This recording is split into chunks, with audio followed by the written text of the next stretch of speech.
In 1934, My Neighbor Adolf follows the life of Mark Polsky, a man who once had everything that could define happiness. He was a skilled professional chess player, respected in his field and surrounded by a loving family, his wife and children, who filled his life with warmth and purpose. His days were structured, meaningful, and calm, revolving around both intellectual challenge and domestic peace. But this stability was brutally destroyed by the outbreak of World War II, which tore apart not only nations but also individual lives like his. Nearly 30 years later, the man we see is no longer the same. Polsky lives in isolation in a quiet area of South America, far removed from the bustling cities and even farther from his past identity. Time has hardened him. He has become bitter, withdrawn, and emotionally distant. His house reflects his inner world, cluttered, neglected, and lifeless. Even basic routines like walking to the bathroom feel like a burden rather than a necessity. The trauma he endured during the war left permanent scars. His entire family was killed and he himself survived the horrors of a concentration camp. The only physical reminder of that time is the number tattooed on his arm, but the psychological wounds run much deeper and remain visible in every aspect of his behavior. The only thing that brings him a sense of calm is a patch of black roses in his yard. These flowers once belonged to his wife, and caring for them has become his only emotional connection to the past. Every day he tends to them with precision and care, as if preserving them is the same as preserving the memory of the life he lost. Aside from this routine, Polsky avoids human contact as much as possible. Even the local postman who delivers his newspapers barely sees him, only catching glimpses of his face through a small opening in the gate. One day this fragile solitude is disturbed when a woman named Frau Kaltenbrunner visits him. She informs him that the empty property next door is going to be sold and asks for contact information for the landowners. Polsky tries to dismiss her quickly, claiming he knows nothing, but she is persistent. Eventually she manages to acquire the information she needs and proceeds with the purchase. Soon after, a new neighbor arrives, a man named Mr. Herzog. He appears unusual from the start, always wearing dark glasses and accompanied by a group of young Germans who help him move in. Hearing the German language again deeply unsettles Polsky. It triggers painful memories of his past, forcing him to relive moments he has tried to bury for decades. Despite his discomfort, he has no choice but to tolerate their presence. Once again, Germans have entered his life, bringing with them a sense of unease and intrusion. Not long after settling in, Herzog's dog Wolfie finds a way through a hole in the fence separating the two properties. The dog enters Polsky's yard and damages the carefully maintained black roses.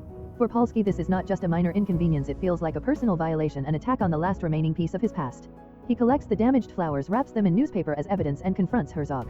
However, Herzog denies responsibility, dismissing the accusation without concern. Frustrated but stubborn, Polsky throws the ruined roses back onto Herzog's property and returns home feeling a small sense of satisfaction. The conflict escalates the following day when Frau Kaltenbrunner returns with a site plan. Polsky demands that Herzog repair the fence to prevent further incidents. Herzog agrees, but the situation becomes more complicated when it is discovered that the fence is not properly aligned with the property boundaries. Part of the land, including the area where the rosebush is planted, actually belongs to Herzog.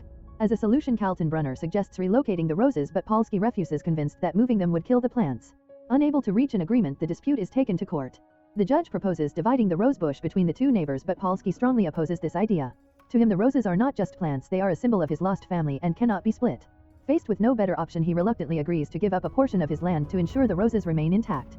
A new fence is built, and Polsky even writes detailed instructions for Herzog on how to properly care for the roses, showing how deeply he values them. Despite this temporary resolution, tension between the two men remains. At one point, Polsky considers taking revenge by vandalizing a car belonging to Herzog's guests, but when the moment comes, he is unable to go through with it. Something inside him holds back, perhaps a lingering sense of morality or simply exhaustion from years of suffering. Soon after, another confrontation occurs. During an argument, Herzog's glasses fall off, and for the first time Polsky sees his eyes clearly. In that instant, everything changes.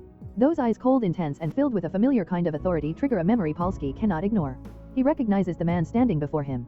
According to Polsky, Mr. Herzog is not just a random neighbor, he is Adolf Hitler, the very man responsible for the destruction of his life. This realization consumes Polsky. Convinced of Herzog's true identity, he immediately goes to the Israeli embassy to report his discovery. However, the intelligence officer he speaks to is skeptical. Official records state that Hitler died at the end of the war, and without concrete proof, Polsky's claims sound like the delusions of a traumatized old man. She refuses to take action unless he can provide undeniable evidence. Determined to prove the truth, Polsky begins his own investigation. He buys books about Hitler, studying detailed descriptions of his appearance, habits, and behavior. He compares this information with what he observes about Herzog and becomes increasingly convinced that his suspicion is correct. Every small detail seems to match. To gather proof, Polsky purchases a camera and secretly photographs Herzog from his bedroom window. He documents his movements, his surroundings, and anything that might support his claim. Meanwhile, he notices strange activities at Herzog's house. Frau Kaltenbrunner occasionally brings people to visit, blindfolding them before they arrive and removing the blindfold only once they are inside. She claims these visits are a source of income for Herzog, but the secrecy only deepens Polsky's suspicions. After collecting enough material, Polsky returns to the Israeli embassy and presents his findings. Yet even with photographs and observations, the officer remains unconvinced.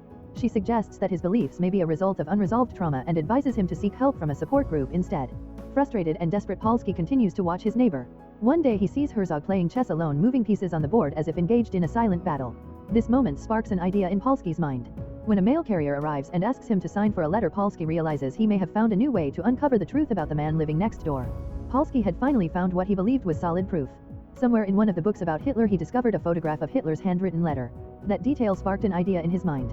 If he could obtain a sample of his neighbor Herzog's handwriting, it could be compared to confirm whether he truly was Adolf Hitler. This thought consumed him. He carefully planned how to approach the situation and decided to ask Herzog to write a letter confirming that part of Polsky's land had been taken from him. However, Herzog insisted he needed to consult Frau Kaltenbrunner first, delaying the request and frustrating Polsky, who felt his opportunity slipping away. At the same time, Herzog continued playing chess alone, a strange habit that fascinated Polsky. One day a neighbor visited Polsky asking for coffee. Polsky invited him inside, and as they walked through the yard, memories flooded back. He was suddenly reminded of his time in a concentration camp where Nazi soldiers with dogs used to patrol in similar ways. The past and present began to blur in his mind. Soon after, Herzog himself came to examine Polsky's version of the chess game.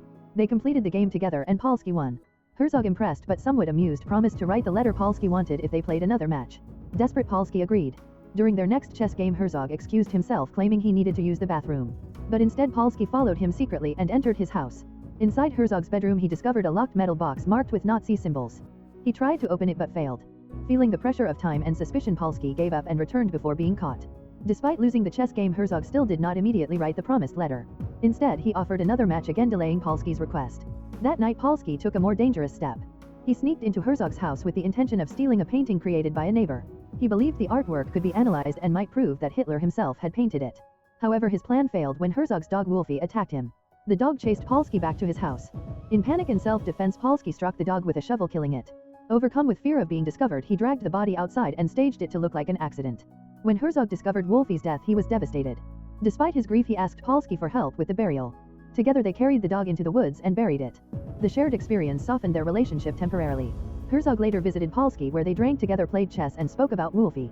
During these interactions, Polsky asked carefully crafted questions, trying to extract hidden confirmation that Herzog might be Hitler. Herzog, however, remained calm and offered no direct answers. At one point Herzog offered to paint a portrait of Polsky. Surprisingly, Polsky accepted. When he later received the finished painting, something shifted in him. He began to see Herzog differently, not as a monster but as a complex human being. His hostility softened and his desire to expose Herzog to Israeli intelligence weakened. In turn, Herzog allowed Polsky to freely water and care for the black rose bush, a sign of growing trust between them. The next day Herzog visited Polsky again, bringing alcohol. He became drunk and seemed on the verge of revealing something important. But before he could, Frau Kaltenbrunner arrived and took him away. Later Polsky noticed suspicious visitors at Herzog's home. As they left, they saluted Herzog in a way that resembled military respect, deepening Polsky's confusion. Was Herzog truly Hitler or something else entirely? Overwhelmed, Polsky cut out Herzog's portrait and went to the Israeli embassy once more. However, instead of sending him to an art expert or investigator, the intelligence officer referred him to a psychotherapist. Feeling insulted and dismissed, Polsky became angry and left the embassy, abandoning the painting on the desk. His frustration reflected the growing conflict between his trauma-driven certainty and the outside world's skepticism. Meanwhile, Herzog discovered the camera Polsky had been using to spy on him.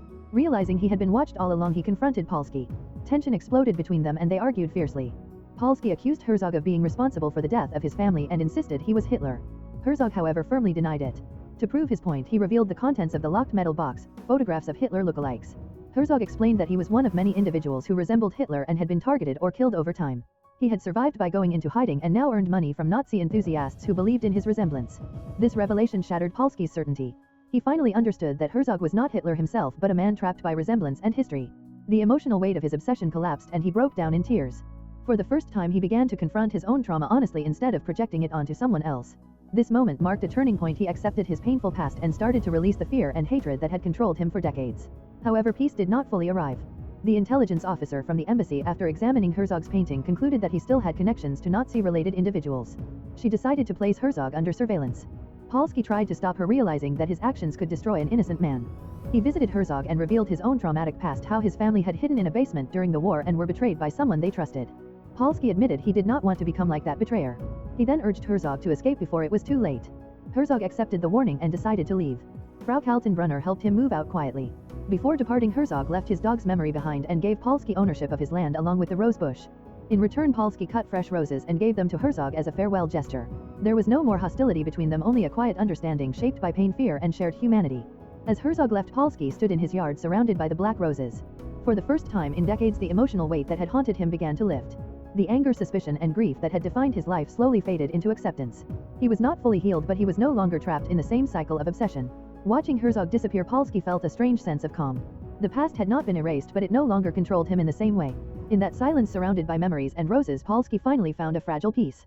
If you enjoy watching this video, then subscribe to Angel Recaps for the latest movies explanation.